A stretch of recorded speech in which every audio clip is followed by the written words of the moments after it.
Bismillahirrahmanirrahim. Assalamu alaikum, grade 6. Good morning. This is your maths lesson.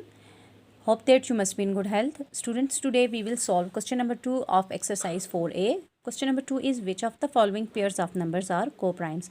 Students, हमें ये numbers ये pairs दिए गए हैं और इनमें से हमने बताने हैं कौन से जो हैं ना पेयर ऑफ नंबर्स को प्राइम हैं. ठीक है स्टूडेंट्स, तो इसके लिए सबसे पहले आपको पता होना चाहिए कि को प्राइम्स क्या होते हैं.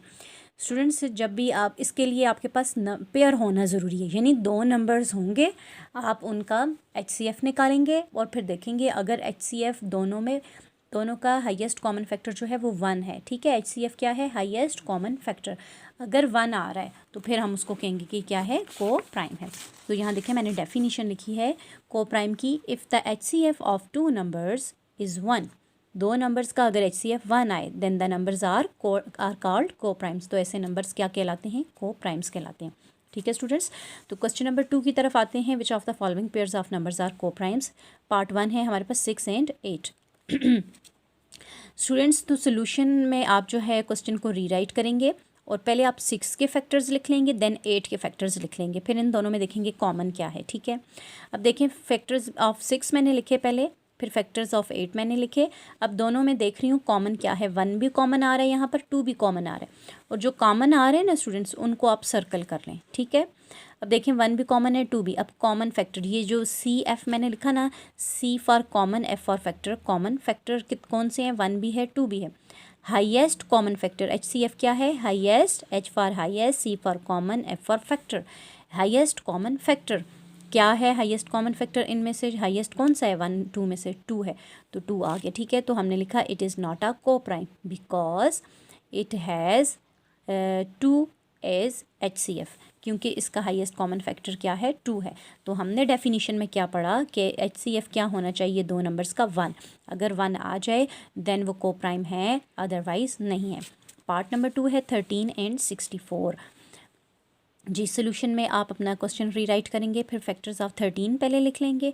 1 and 13 इसके दो ही फैक्टर हैं जस्ट, और 64 के फैक्टर्स आप लिख लेंगे. तो देखें इसके हमारे ये इवन नंबर है तो इसके जो है कितने 7 फैक्टर्स बनते हैं. ठीक है स्टूडेंट्स, अब हम इनमें से देखेंगे कॉमन कौन से हैं. जो कॉमन है ना उनको हम सर्कल कर लेंगे. अब 1 ही कॉमन है, कॉमन फैक्टर 1 है, तो HCF भी इसका क्या होगा? 1 ही होगा. ठीक है स्टूडेंट्स, तो इसको हम क्या लिखेंगे? It is a coprime because HCF is equal to 1, क्योंकि इसका HCF क्या निकला? 1 निकला. ठीक है, पार्ट नंबर 3 देखें जी, इसका 21 and 24 है. सोल्यूशन में रीराइट करेंगे, फैक्टर लिखेंगे आप 21 के, देन फैक्टर्स लिखेंगे 24 के. ठीक है स्टूडेंट्स, तो अब हमने 21 के भी फैक्टर्स लिख लिए और 24 के भी फैक्टर्स लिख लिए. अब हम देखेंगे इनमें कॉमन क्या है. तो स्टूडेंट्स, जो कॉमन होते हैं उनको हम सर्कल कर लेते हैं. 1 भी कॉमन है दोनों में, 3 भी कॉमन है दोनों में. ठीक है, 1 के अलावा 3 भी कॉमन है. तो कॉमन फैक्टर में हमारे पास क्या गया? क्या आ गया? 1 and 3. और हाईएस्ट कॉमन फैक्टर हमारे पास क्या आया? 3.